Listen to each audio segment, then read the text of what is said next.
당신이 내 딸에게 가한 모든 폭력 중 엄마를 슬프게 하지 말라는 그 가스라이팅이 가장 잔인했어.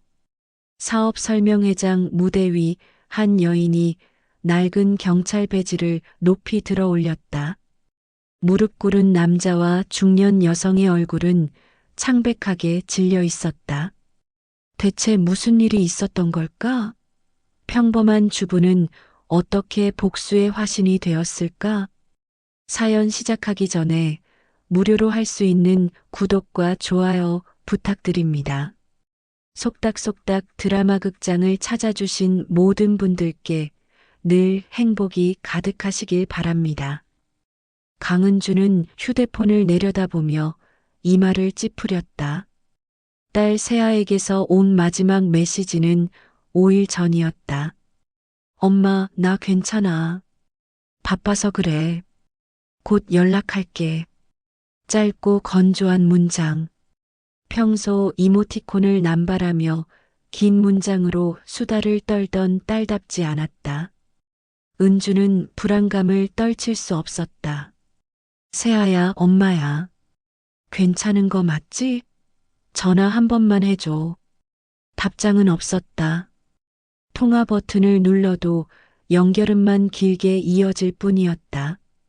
은주는 가슴 한쪽이 철렁 내려앉는 느낌을 받았다. 20년간 형사로 일하며 단련된 본능이 위험 신호를 보내고 있었다. 다음 날 새벽 은주는 경기도 외곽에 있는 딸의 집으로 향했다. 2시간 동안 차를 몰며 그녀의 머릿속엔 온갖 생각이 스쳐 지나갔다. 세아는 경계선 지능을 가진 아이였다. IQ 71에서 84 사이, 정상과 지적장애의 경계선에 있는 딸. 일상생활은 가능하지만 복잡한 판단이나 추상적 사고가 어려웠다. 그래서 은주는 더욱 딸을 보호하려 애썼고 퇴직금과 저축을 모두 딸 명의로 증여해 두었다. 약 5억 원이 넘는 자산이었다. 그런 딸이 1년 전 민준이라는 남자와 결혼했다. 30대 중반의 사업가라고 자신을 소개한 남자. 세아를 따뜻하게 대하는 것처럼 보였고 은주도 딸의 행복을 위해 결혼을 허락했다. 아니, 허락했다기보다 안도했다. 우리 세아도 누군가 지켜줄 사람이 생겼구나라고. 하지만 결혼 후 딸과의 연락은 점점 뜸해졌다. 처음엔 신혼의 바쁨이려니 생각했다. 그런데 지난 3개월간 딸을 본 건 단 2번뿐이었다. 그것도 짧은 외출 시간에 커피숍에서 급하게 만난 게 전부였다. 그때 세아의 얼굴엔 화장이 짙게 되어 있었고 손목엔 긴 소매가 가려져 있었다. 세아야, 혹시 힘든 일 있어? 아니야, 엄마. 나 정말 괜찮아. 민준 오빠가 잘해줘. 그때 딸의 눈빛이 순간 흔들렸다. 하지만 은주는 그걸 놓쳤다. 아니, 보고도 외면했다. 딸의 행복한 결혼 생활을 믿고 싶었던 것이다. 오전 9시 은주는 딸의 집 앞에 도착했다. 낡은 빌라 3층.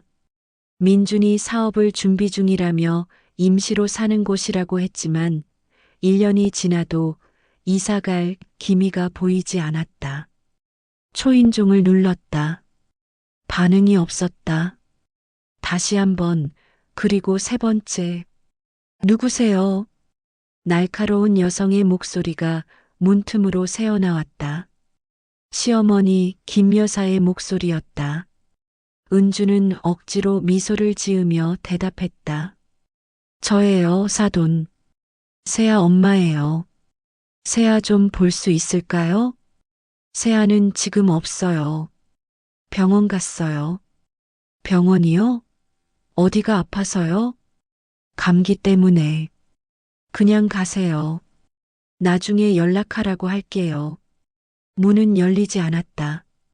은주는 가슴이 답답해졌다. 뭔가 이상했다.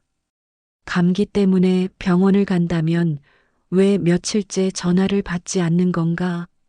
사돈, 죄송하지만 제가 직접 확인하고 싶어요. 문 좀 열어주시겠어요? 지금 집안이 어질러져 있어서 안 돼요.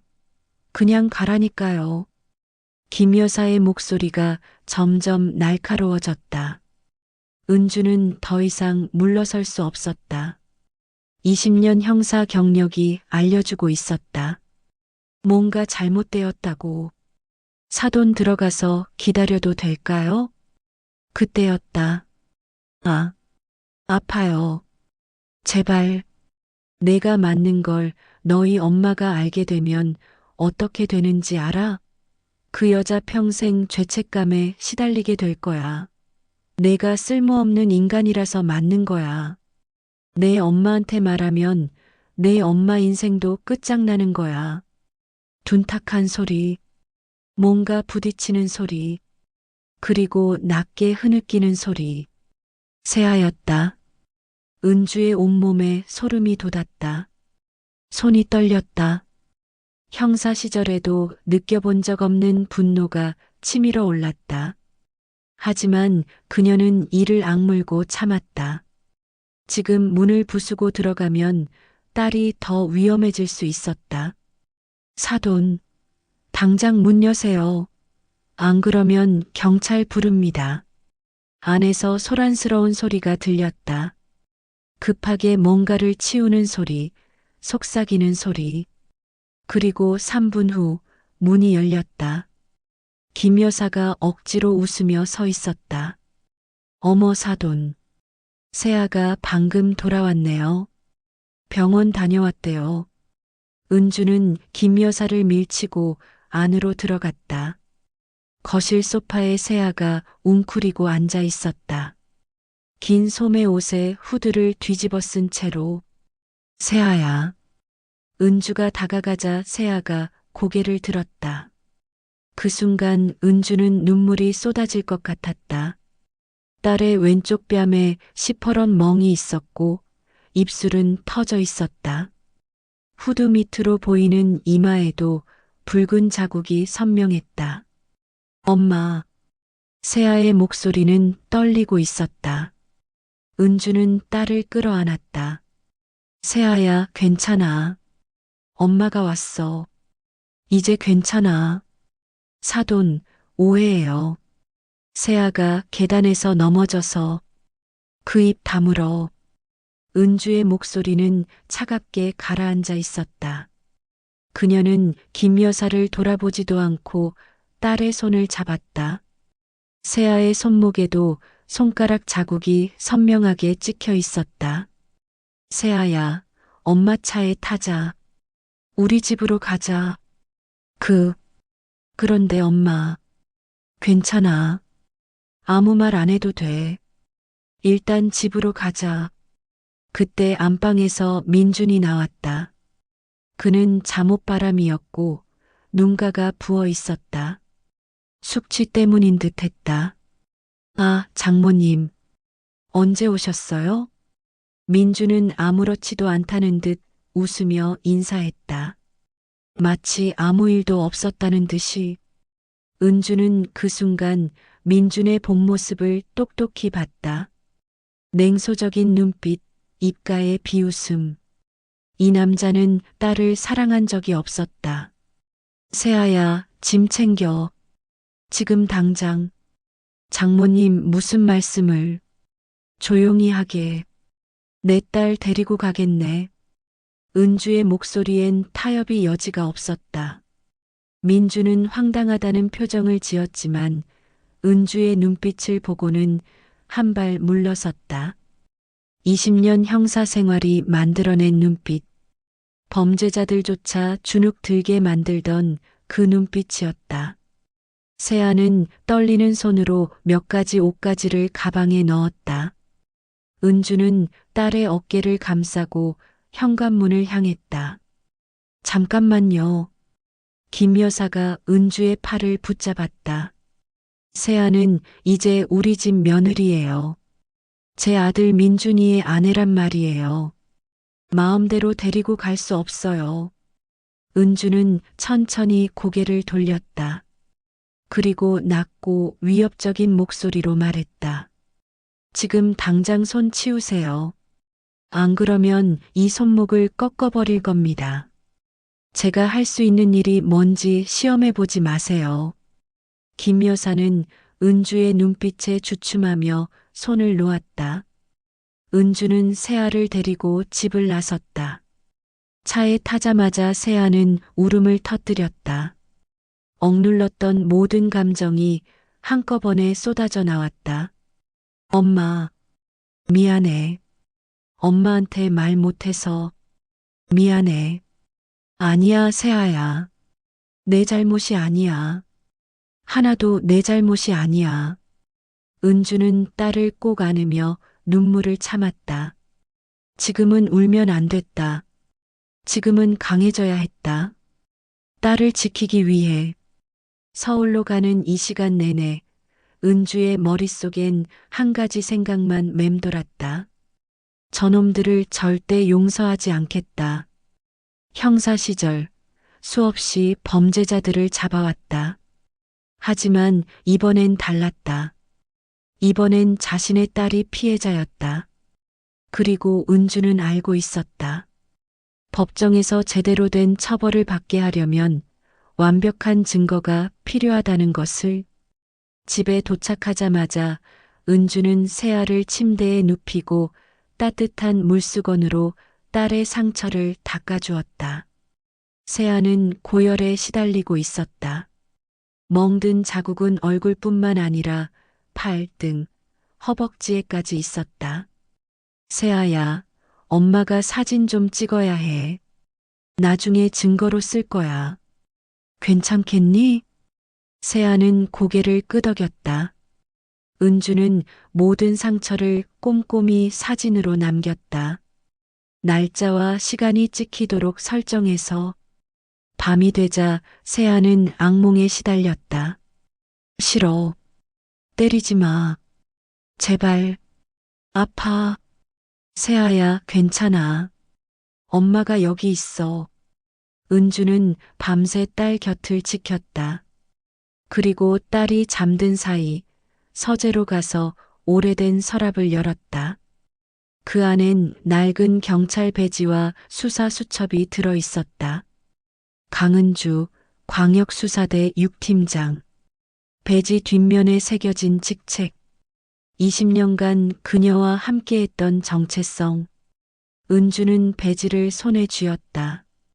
차갑고 묵직한 금속의 감촉. 다시 시작이야. 은주는 노트북을 켰다. 그리고 조심스럽게 키보드를 두드리기 시작했다. 첫 번째 검색어는 박민준이었다. 다음 날 아침 은주는 세아를 병원에 데리고 갔다. 외상 진료와 함께 정신과 상담도 받게 했다. 의사는 세아의 상태를 보고 심각한 표정을 지었다. 외상은 치료하면 나아지겠지만 정신적 트라우마가 심각합니다. PTSD 증상이 보이고요. 무엇보다 심리적 학대의 흔적이 역력해요. 진단서를 떼드릴 테니 필요하시면 법적 조치를 취하시는 게. 감사합니다, 선생님. 그렇게 하겠습니다. 은주는 진단서를 받아들고 다시 한번 결심을 다졌다. 이건 단순한 가정 폭력이 아니었다. 계획된 범죄였다. 세아를 집에 재운 후 은주는 본격적인 조사를 시작했다. 먼저 옛 동료에게 연락을 취했다. 여보세요, 태식 씨? 나야, 은주. 은주. 오랜만이네. 무슨 일이야? 부탁 하나만 들어줄 수 있어? 사람 하나 좀 조회해 줄 수 있을까? 전화기 너머로 잠시 침묵이 흘렀다. 은주야, 너 지금 현직 아니잖아. 개인정보 조회는. 알아. 하지만 내 딸 일이야. 제발 부탁이야. 한숨 소리가 들렸다. 이름이 뭔데? 박민준. 36세, 경기도 거주, 사업가라고 하는데. 알았어. 비공식적으로 좀 알아볼게. 근데 은주야, 혹시 무슨 일 있어? 나중에 자세히 얘기해 줄게. 고마워, 태식 씨. 전화를 끊고 은주는 인터넷 검색을 시작했다. 박민준이라는 이름으로 사업자 등록을 한 흔적을 찾았다. 3년 전부터 여러 개의 사업체를 등록했다가 폐업한 기록이 있었다. 모두 투자 사기와 관련된 의혹이 제기된 업체들이었다. 역시 은주는 더 깊이 파고들었다. SNS를 뒤지고 민준의 지인들을 추적했다. 그리고 놀라운 사실을 발견했다.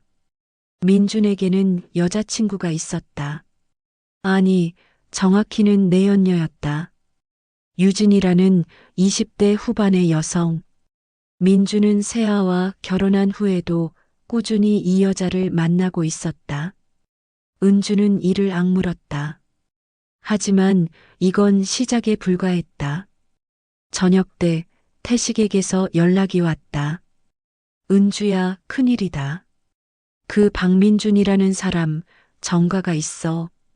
정가? 응.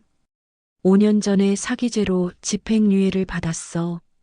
피해자가 3명이나 되는데 모두 결혼을 미끼로 한 혼인 빙자 재산 편취야. 그리고 태식의 목소리가 더욱 낮아졌다. 피해자 중 한 명이 너희 세아처럼 지적 능력이 부족한 사람이었어. 그 사람 보호자가 고소해서 걸린 거야. 은주는 전화기를 쥔 손에 힘이 들어갔다. 그럼 이 사람이 세아를 노린 게 처음부터 계획적이었던 것 같아. 은주야, 이거 심각한 범죄야. 당장 고소해야 해. 알았어. 고마워, 태식 씨. 정말 고마워. 전화를 끊고 은주는 노트에 정리하기 시작했다. 민준의 범죄 이력, 사업 실패 기록, 내연녀의 존재, 그리고 세아를 어떻게 만났는지를 추적했다. 1년 전 세아는 장애인 복지관에서 운영하는 바리스타 교육을 받고 있었다. 그곳에서 민준을 만났다. 민준은 그 복지관에 후원을 한다며 자주 드나들었고 세아에게 친절하게 대했다. 은주는 그때를 떠올렸다. 세아가 처음으로 민준 이야기를 했을 때, 엄마, 나한테 잘해주는 오빠가 생겼어. 민준 오빠라고. 나를 예쁘다고 해. 나한테 관심을 가져줘. 얼마나 기뻐했던가. 딸이 누군가에게 사랑받는다는 사실이. 하지만 그건 사랑이 아니었다. 계산된 접근이었다. 은주는 복지관 관계자에게 연락했다. 안녕하세요.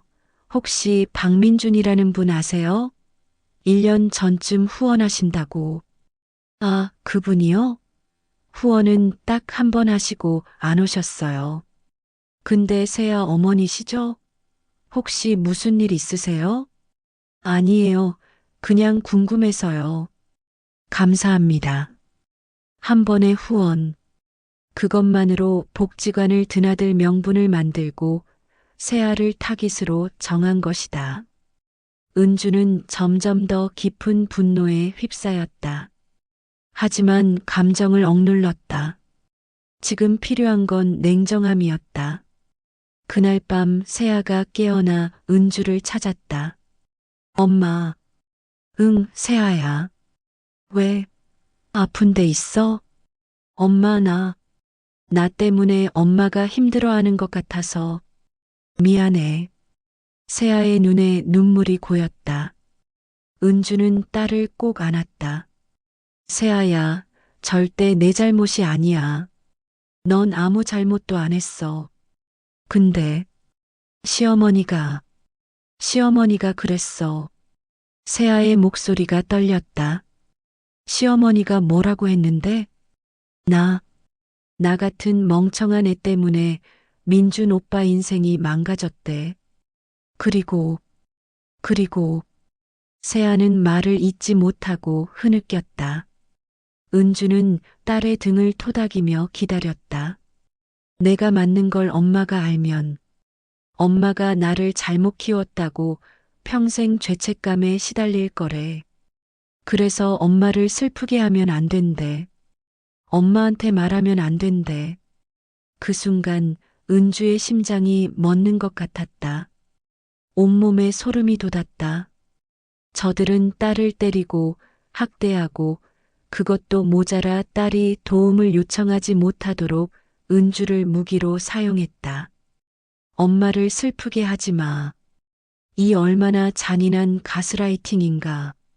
딸의 모성애를, 딸의 효심을 악용해서 침묵을 강요한 것이다. 은주는 눈물이 쏟아질 것 같았지만 참았다. 세아 앞에서 울면 안 됐다. 세아야, 잘 들어. 넌 하나도 멍청하지 않아. 넌 착하고 따뜻한 아이야. 그리고 내가 맞은 건 절대 내 잘못이 아니야. 나쁜 사람들이 너를 이용한 거야. 하지만 엄마, 그리고 엄마는 절대 슬프지 않아. 오히려 내가 이렇게 참고 견뎌준 게 대견해. 엄마를 걱정해준 내 마음이 고마워. 하지만 이제 더 이상 참을 필요 없어. 엄마가 다 해결할게. 약속할게. 세아는 은주의 품에서 한참을 울었다. 은주는 딸의 머리를 쓰다듬으며 마음속으로 맹세했다. 저놈들을 반드시 벌 받게 하겠다. 법의 이름으로, 정의의 이름으로. 다음 날 은주는 세아의 휴대폰을 확인했다. 세아의 동의를 받고 메시지와 통화 기록을 살펴봤다. 그리고 그곳에서 은주는 충격적인 증거를 발견했다. 민준이 세아에게 보낸 메시지들이었다. 여보, 미안해. 엄마가 너무 심하게 그랬지? 엄마도 사업 때문에 스트레스 받아서 그래. 이해해줘. 내가 조금만 더 잘하면 엄마도 화 안 내실 거야. 알지? 오늘 내 통장에서 2천만 원만 좀 빌릴게. 사업 자금이 급해. 곧 갚을게. 세아야, 내 엄마한테 전화하지 마. 괜히 걱정만 끼치잖아. 우리끼리 잘 해결하자. 은주는 손이 떨렸다. 폭력 뒤에는 항상 이런 달콤한 말들이 따라왔다. 전형적인 학대 관계의 패턴이었다. 더 스크롤을 내리자 민준이 세아에게 보낸 음성 메시지가 있었다. 은주는 떨리는 손으로 재생 버튼을 눌렀다. 세아야, 알지? 내가 엄마한테 말하면 내 엄마가 얼마나 슬퍼하실지. 내가 딸을 잘못 키웠구나 하시면서 평생 자책하실 거야. 그거 내가 원하는 거야? 내 엄마는 나이도 많으신데 그런 충격 받으시면 건강 나빠지실 텐데. 너 그거 감당할 수 있어? 은주는 눈을 감았다. 저들은 딸의 마음을 정확히 알고 공격했다. 세아가 무엇보다 자신을 사랑한다는 걸, 자신에게 걱정을 끼치고 싶어 하지 않는다는 걸. 그 다음 메시지는 더 끔찍했다. 오늘 또 엄마한테 전화하려고 했지? 그래서 혼난 거야. 다음엔 더 세게 혼날 줄 알아. 알았지? 내 통장 비밀번호 바꿨어. 어차피 너 혼자선 돈 관리도 못하잖아. 내가 대신 관리해 줄게. 은주는 세아의 금융거래 내역을 확인했다. 결혼 후 1년 동안 세아의 통장에서 총 2억 3천만 원이 빠져나갔다. 모두 민준의 계좌로 이체됐고 그 돈은 다시 여러 곳으로 분산됐다. 투자금이라는 명목이었지만 실제로는 민준의 사치와 내연녀 유진에게 쓰인 돈이었다. 은주는 더 깊이 조사했다. 세아의 이메일 계정을 확인하자 세아 명의로 된 각종 대출 서류와 보증 계약서들이 있었다. 세아는 그 내용도 모른 채 서명했을 것이다. 엄마, 세아가 은주 뒤에 서 있었다. 오늘은 좀 어때? 열은 내렸어? 응. 근데 엄마, 그거. 세아는 화면을 보며 창백해졌다. 민준 오빠가 그 돈은 사업 자금이라고 했어. 곧 갚는다고. 세아야, 그 사람은 너를 속인 거야. 처음부터 내 돈이 목적이었어. 세아는 주저앉으며 울기 시작했다. 나, 나 때문에. 내가 바보라서 엄마가 준 돈을 다. 아니야, 세아야. 내 잘못이 아니야. 나쁜 사람들이 널 이용한 거야. 은주는 딸을 안고 함께 울었다. 하지만 울면서도 그녀의 머릿속은 차갑게 돌아가고 있었다. 증거가 더 필요해. 결정적인 증거가. 일주일이 지났다. 세아는 조금씩 안정을 찾아가고 있었지만 여전히 밤마다 악몽에 시달렸다. 은주는 딸을 돌보면서도 틈틈이 조사를 이어갔다. 그리고 드디어 결정적인 단서를 찾았다. 민준의 내연녀 유진의 SNS였다. 유진은 자신의 계정을 공개로 설정해 놓고 사치스러운 생활을 자랑하고 있었다. 명품 가방, 고급 레스토랑, 해외여행. 그리고 그 사진들의 날짜를 확인하자 모두 세아의 돈이 빠져나간 직후였다. 은주는 한 장의 사진에서 멈췄다. 유진이 민준과 함께 찍은 셀카였다. 배경에는 고급 호텔이 보였고 업로드 날짜는 2달 전이었다. 바로 세아가 민준에게 사업 자금으로 5천만 원을 보낸 다음 날이었다. 이 증거면 충분해. 은주는 민간조사업체에 연락했다. 전직 형사 출신이 운영하는 곳이었다. 박 대표님, 나예요. 강은주. 오, 은주 선배님. 오랜만입니다. 무슨 일이세요? 부탁 하나 할게요. 사람 미행 좀 부탁할 수 있을까요? 그리고 가능하면 녹음도. 선배님, 불법은 안 됩니다. 아시잖아요. 알아요. 공개된 장소에서만 촬영하고 녹음하는 걸로. 도청이나 불법 촬영은 절대 안 할게요. 합법적인 범위 내에서만. 잠시 침묵이 흘렀다.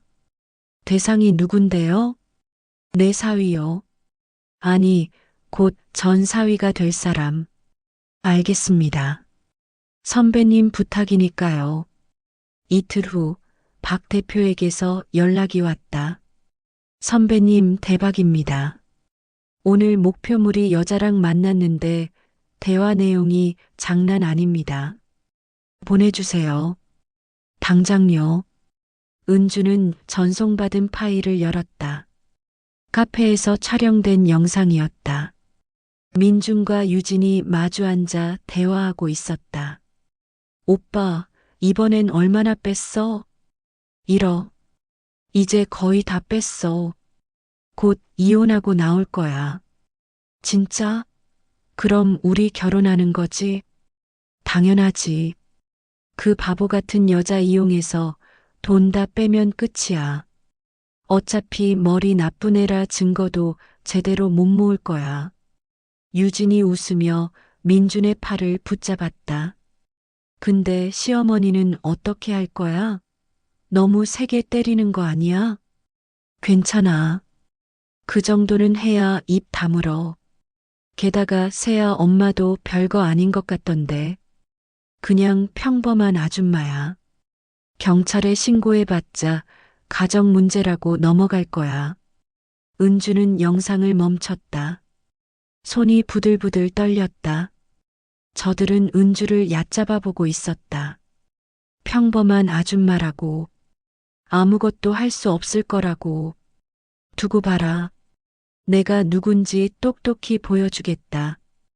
은주는 변호사에게 연락했다. 형사 시절 함께 일했던 검사 출신 변호사였다. 은주 씨, 오랜만이에요. 그런데 이 증거들 정말 대단한데요? 소송 걸 수 있을까요? 당연하죠. 사기, 횡령, 폭행, 협박. 혐의가 한둘이 아니에요. 게다가 녹음 파일이랑 금융 거래 내역, SNS 증거까지 있으니 완벽합니다.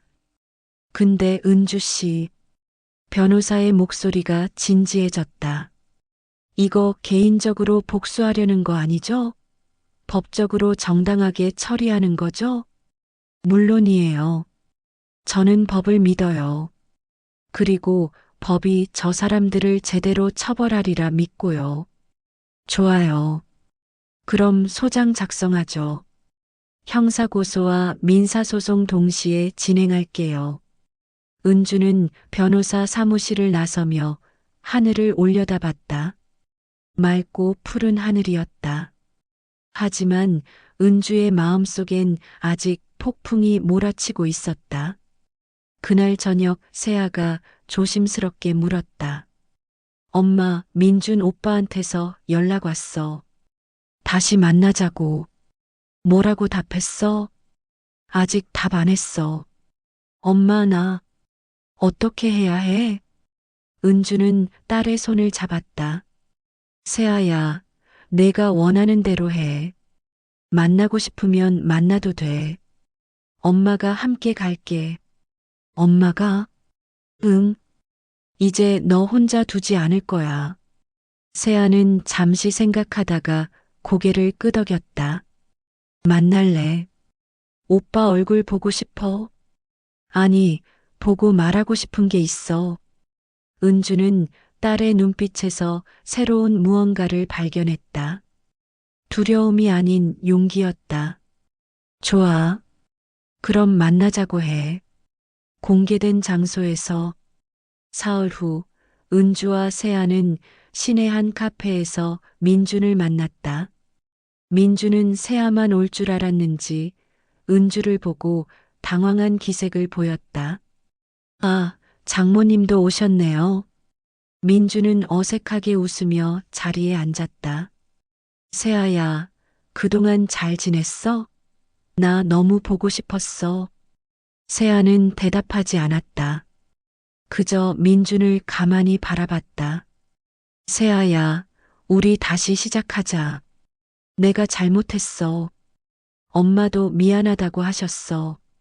우리 집으로 돌아와. 민준 씨, 은주가 차분하게 입을 열었다. 세아는 돌아가지 않을 걸세. 그리고 이혼 소송을 준비 중이네. 민준의 얼굴이 굳어졌다. 장모님, 그게 무슨... 그리고 사기와 횡령, 폭행 혐의로 형사 고소도 준비하고 있어. 증거는 충분히 확보했고, 민준의 얼굴이 창백해졌다. 무슨 소리예요? 증거가 뭐가 있는데요? 은주는 가방에서 서류 봉투를 꺼내 테이블에 놓았다. 여기 다 있어요. 내 딸에게서 빼간 돈, 자네가 유진 씨와 만난 증거, 그리고 카페에서 나눈 대화 녹음까지. 민준의 손이 떨리기 시작했다. 그건 법정에서 보세. 은주는 잠시 말을 멈췄다. 정체를 밝히고 싶었지만 아직 때가 아니었다.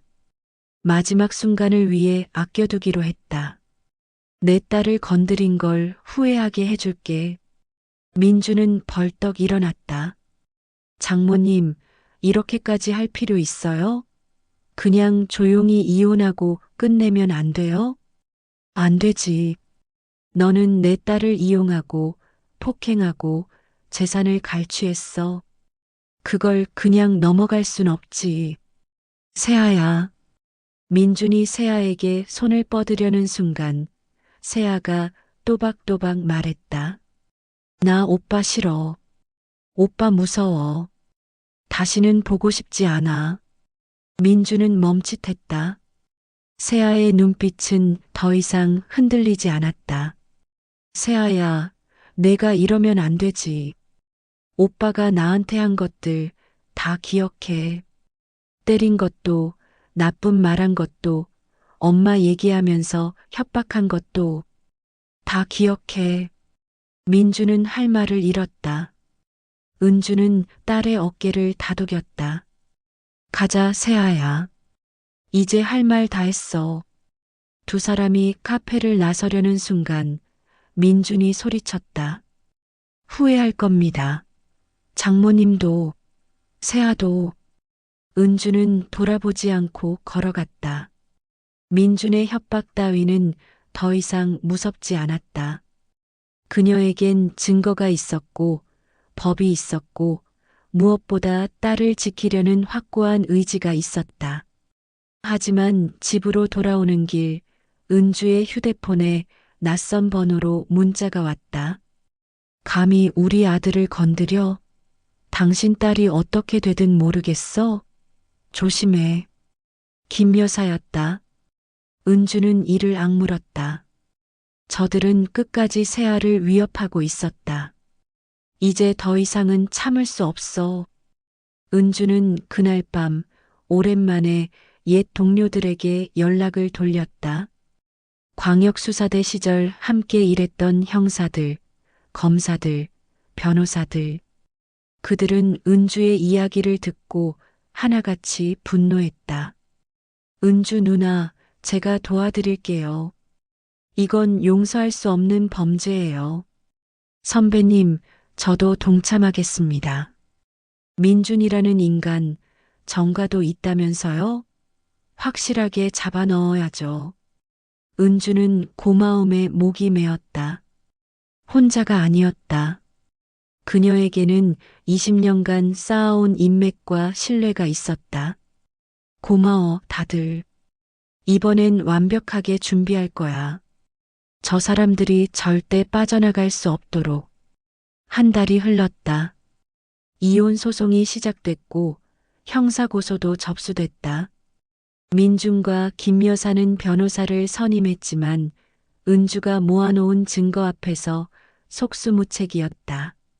첫 번째 재판에서 판사는 세아의 진단서와 증거들을 보고 놀라움을 금치 못했다. 피고는 원고를 상습적으로 폭행했고 원고의 재산을 무단으로 사용했으며 심리적 학대를 가했다는 증거가 명백합니다. 일단 피고에게 원고 접근 금지 가처분을 내립니다.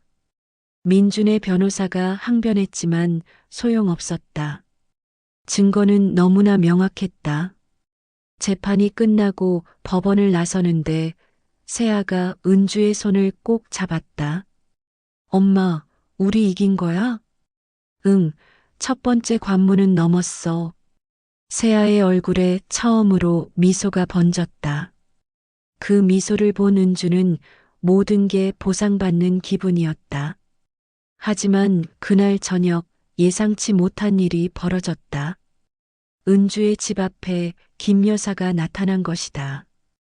그녀는 술에 취한 채 은주의 집 초인종을 미친 듯이 눌러댔다. 나와. 이 나쁜 년아. 내 아들 인생 망치고 싶어?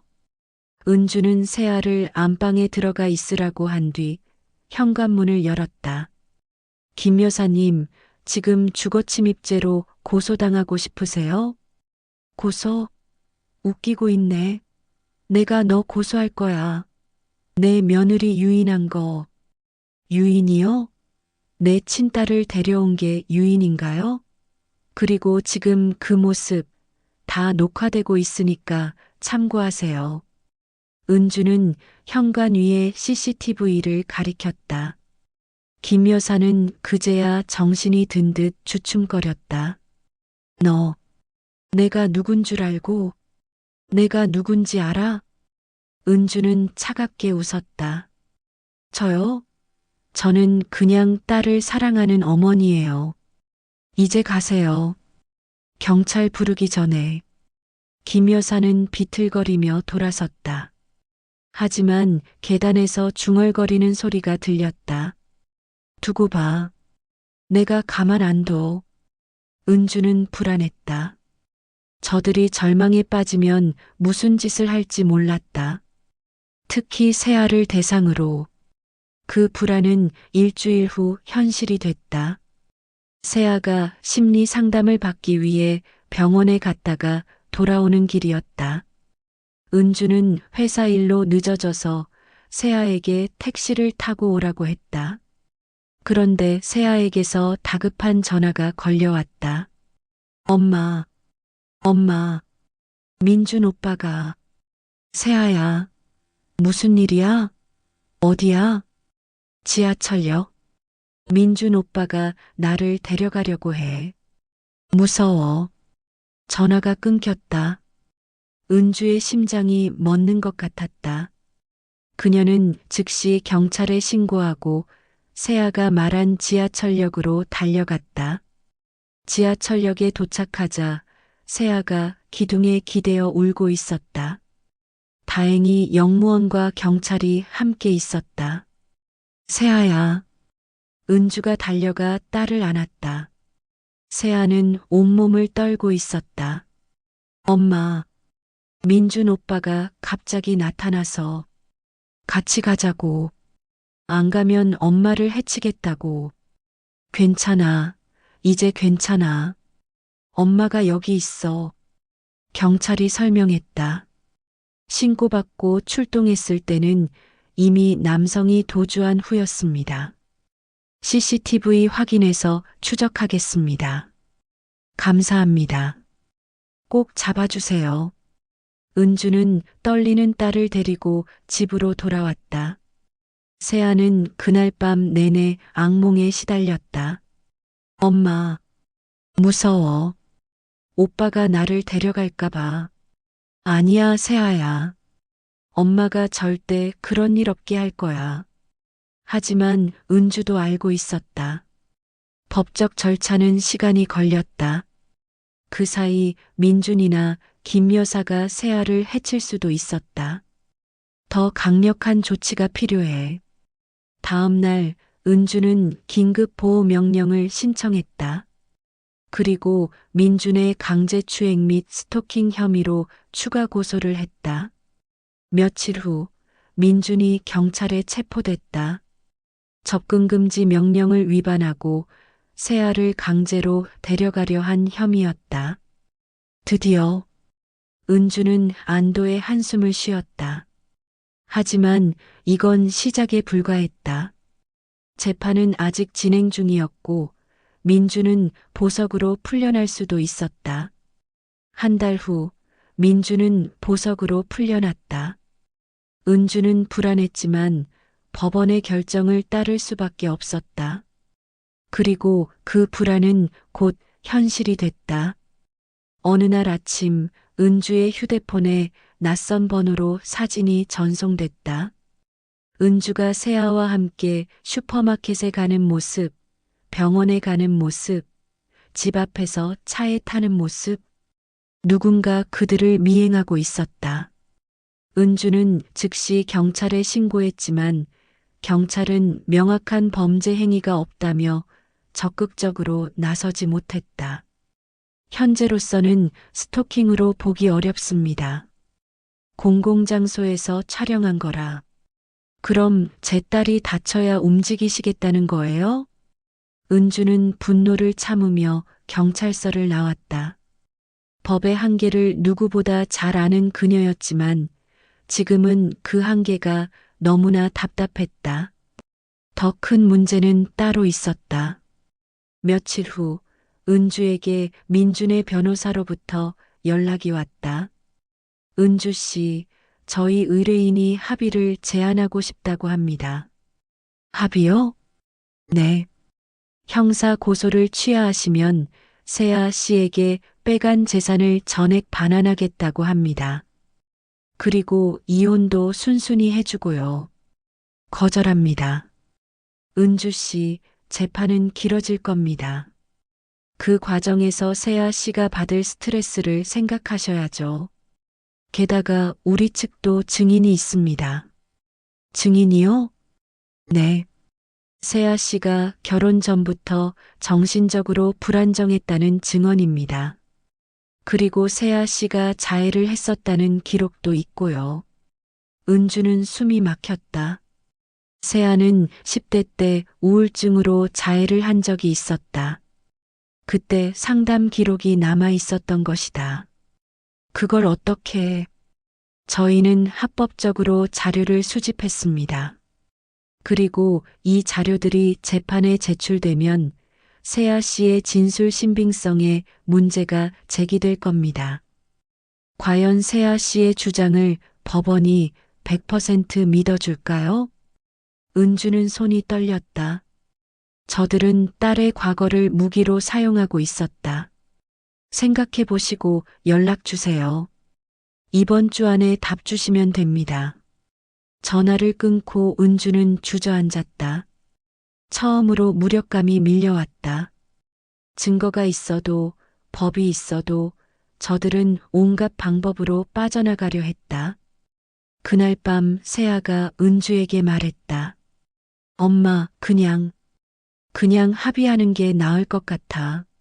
나 때문에 엄마가 너무 힘들어하는 것 같아서. 세아야, 그런 소리 하지 마. 우리가 이기는 거야. 하지만 엄마, 내가 예전에 자해했던 거, 그것 때문에 재판에서 질 수도 있잖아. 세아의 눈에 눈물이 고였다. 나 때문에, 다 나 때문이야. 내가 바보라서. 아니야. 은주는 딸을 꼭 안았다.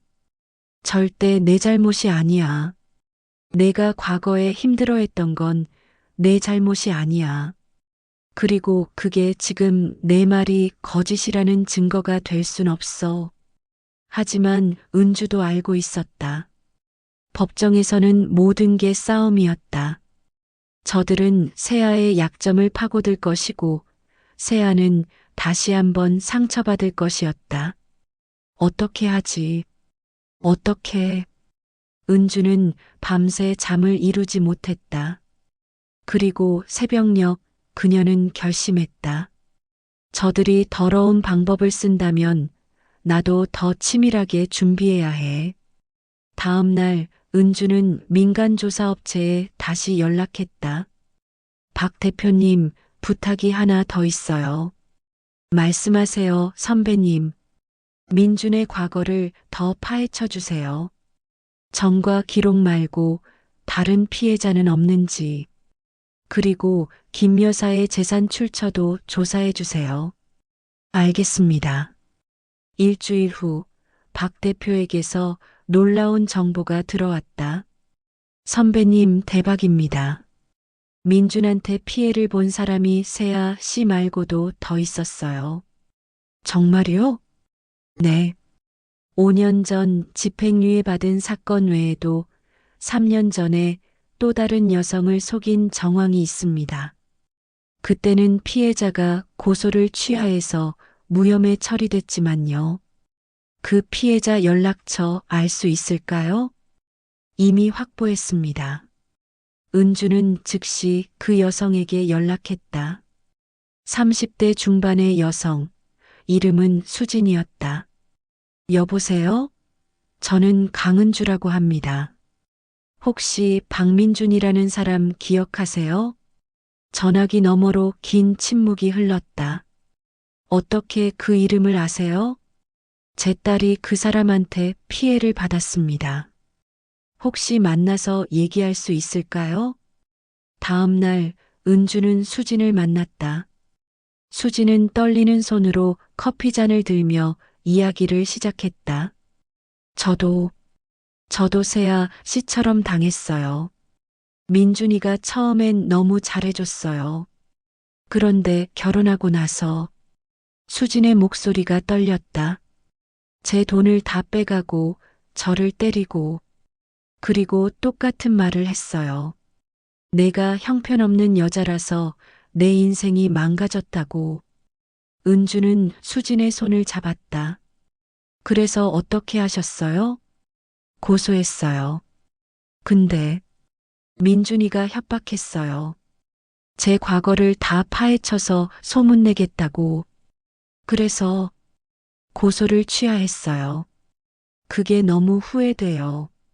제가 그때 끝까지 싸웠으면. 수지는 울음을 터뜨렸다. 제 잘못 때문에 다른 사람이 피해를 본 거잖아요.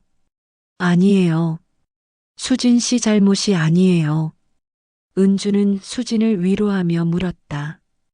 혹시 지금이라도 증언해 주실 수 있으세요?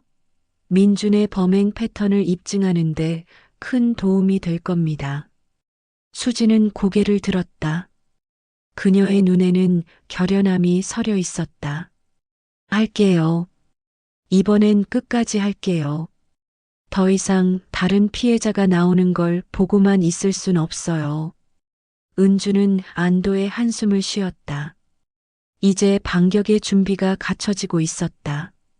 하지만 바로 그날 밤 더 큰 위기가 찾아왔다. 은주가 집에 돌아오자 세아가 소파에 웅크리고 앉아 있었다.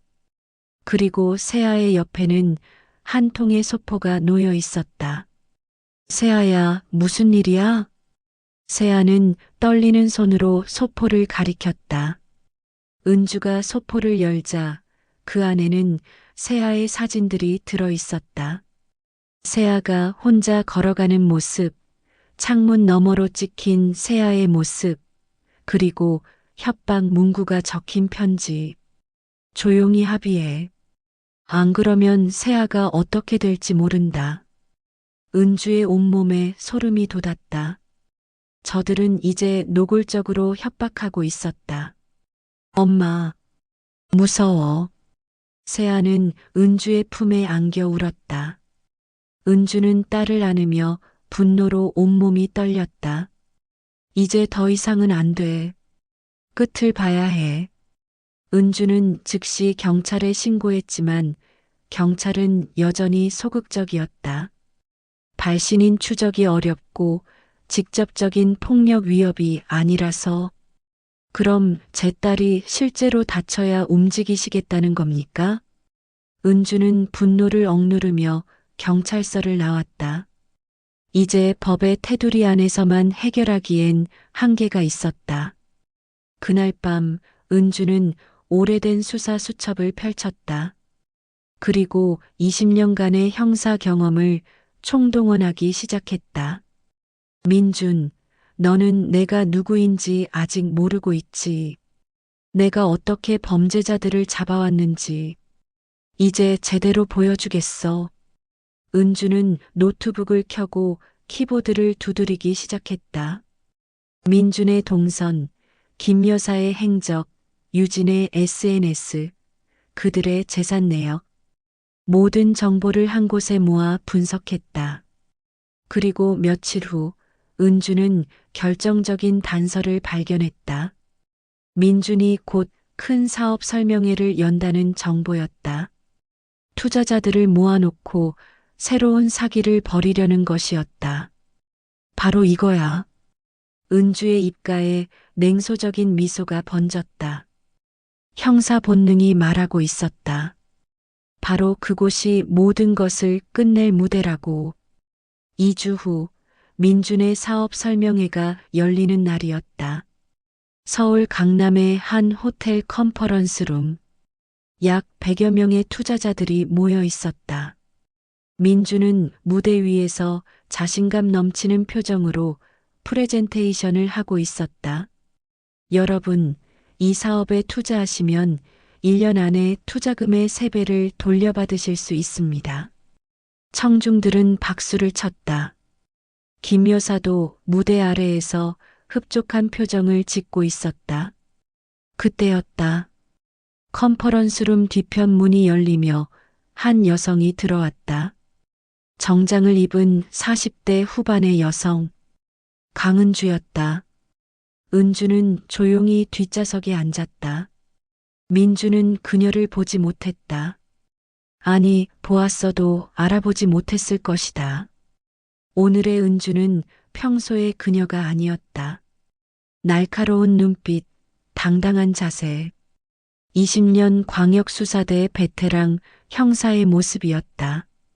민준의 프레젠테이션이 끝나고 질의응답 시간이 되었다. 질문 있으신 분? 은주가 손을 들었다. 네, 뒤에 계신 분. 은주가 천천히 일어섰다. 그리고 또박또박 물었다. 대표님, 5년 전에 사기죄로 집행유예를 받으신 게 사실인가요? 컨퍼런스룸이 술렁이기 시작했다. 민준의 얼굴이 굳어졌다. 그건 오해가 있었던 사건이고. 오해요? 그럼 3년 전에 이수진 씨를 상대로 혼인 빙자 사기를 친 것도 오해인가요? 민주는 당황한 표정으로 은주를 똑바로 쳐다봤다. 그제야 그녀가 누군지 알아봤다. 장모님? 장모라고 부르지 마세요. 나는 당신의 장모가 아닙니다. 은주는 가방에서 서류 뭉치를 꺼내 들었다. 여러분, 이 사람은 사기꾼입니다. 여기 그의 범죄 기록이 다 있습니다.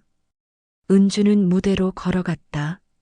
민준이 그녀를 막으려 했지만 은주는 단호하게 그를 밀쳐냈다. 건드리지 마세요. 방해하면 업무방해로 고소당할 수 있습니다. 당신이 뭔데 여기서? 은주는 가방에서 낡은 경찰 배지를 꺼내 들었다. 전직 경찰입니다. 광역수사대에서 20년간 당신 같은 사기꾼들을 잡아온 사람이죠. 컨퍼런스룸이 웅성거렸다. 투자자들은 술렁이기 시작했다. 민준의 얼굴이 창백해졌다. 당신이 전직 형사였어? 놀랐어요? 평범한 주부인 줄 알았죠? 내가 내 딸에게 한 짓을 그냥 넘어갈 줄 알았어요? 은주는 무대 위로 올라가 마이크를 잡았다. 여러분, 잘 들으세요. 이 사람은 경계성 지능을 가진 제 딸과 결혼해서 딸의 재산 3억 3천만 원을 빼갔습니다. 그리고 딸을 폭행했고 심리적으로 학대했습니다. 은주는 화면에 증거 사진들을 띄웠다. 세아의 멍든 사진, 금융거래 내역, 민준과 유진의 데이트 사진. 그리고 이 사람에게는 내연녀가 있습니다. 유진이라는 여성인데 제 딸의 돈으로 그녀와 호화 생활을 했죠. 투자자들이 일어나기 시작했다. 분노한 표정들이었다. 이게 무슨 소리야? 사기꾼이잖아. 민주는 급히 변명하려 했다. 아닙니다. 이건 오해고요. 저는 오해가 아닙니다. 또 다른 여성이 무대로 올라왔다. 이수진이었다. 저도 이 사람한테 당했어요. 3년 전에 저랑 결혼하겠다고 하면서 제 돈 8천만 원을 빼갔습니다. 그리고 똑같이 폭행했어요. 수진은 떨리는 목소리로 증언했다. 저는 겁이 나서 고소를 취하했어요. 하지만 이번엔 끝까지 싸울 겁니다. 더 이상의 피해자가 나오지 않도록. 컨퍼런스룸은 아수라장이 됐다. 투자자들이 환불을 요구하며 민준에게 몰려들었다. 그때 김 여사가 무대로 뛰어 올라왔다. 거짓말이야. 다 거짓말이라고. 은주는 차갑게 김 여사를 바라봤다. 김 여사님, 당신도 공범이죠. 당신이 제 딸을 폭행했고 가스라이팅 했습니다. 증거가 어디 있어? 여기 있습니다. 은주는 노트북을 열어 음성 파일을 재생했다. 민준이 유진과 카페에서 나눈 대화였다. 엄마가 너무 세게 때리는 거 아니야? 괜찮아. 그 정도는 해야 입 다물어. 김 여사의 얼굴이 새파래졌다. 은주는 계속해서 증거를 제시했다. 세아에게 보낸 협박 메시지, 스토킹 사진, 그리고 결정적으로 민준과 김 여사의 재산 출처. 김 여사님, 당신의 최근 재산 증가가 수상합니다. 출처가 명확하지 않은 2억 원. 이게 어디서 나온 돈인지 설명해 주시겠어요? 김 여사는 말문이 막혔다. 은주는 투자자들을 향해 말했다. 여러분, 이 사람들에게 투자하시면 안 됩니다. 이들은 여러분의 돈을 가지고 도망갈 겁니다. 저는 이미 경찰에 모든 증거를 제출했고 곧 수사가 시작될 겁니다. 바로 그때 컨퍼런스룸 문이 열리며 경찰들이 들어왔다. 박민준 씨, 김정숙 씨 사기 및 폭행 혐의로 체포합니다. 민주는 무릎을 꿇었다. 장모님, 아니, 은주 씨, 제발. 은주는 차갑게 내려다봤다. 저를 장모라고 부르지 마세요. 그리고 제발 빌 생각도 하지 마세요. 은주는 민준 앞에 쪼그리고 앉아 낮은 목소리로 말했다.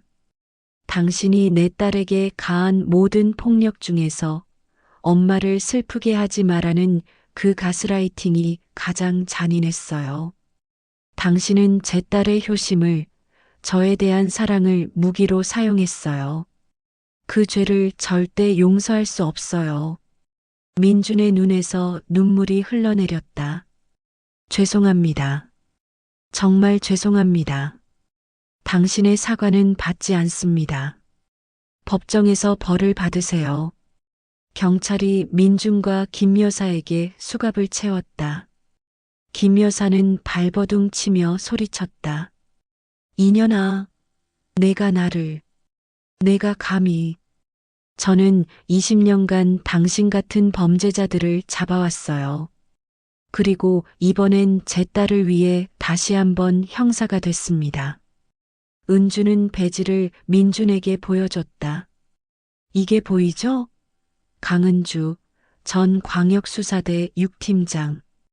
당신들이 처음부터 저를 얕잡아 본 게 가장 큰 실수였어요. 민준과 김 여사는 경찰에게 끌려나갔다. 투자자들은 박수를 쳤다. 감사합니다. 덕분에 사기 안 당했네요. 은주는 고개를 숙여 인사했다. 그리고 조용히 컨퍼런스룸을 나왔다. 밖에는 세아가 기다리고 있었다. 세아는 엄마를 보자마자 달려와 안겼다. 엄마, 고마워. 정말 고마워. 우리 세아, 이제 괜찮아. 다 끝났어. 두 사람은 서로를 꼭 안고 한참을 울었다. 기쁨의 눈물이었다. 6개월 후 재판이 모두 끝났다. 민주는 사기, 횡령, 폭행, 협박 등의 혐의로 징역 5년을 선고받았다. 김 여사는 공범으로 징역 3년을 선고받았다. 집행유예 없이 실형이었다. 그리고 빼앗겼던 세아의 재산 3억 3천만 원은 모두 회수됐다. 민사소송에서도 은주와 세아가 승소하여 위자료 5천만 원을 추가로 받았다. 법정에서 판사는 이렇게 말했다. 피고인들은 피해자의 장애를 악용하여 계획적으로 범행을 저질렀고 피해자에게 심각한 신체적, 정신적 피해를 입혔습니다.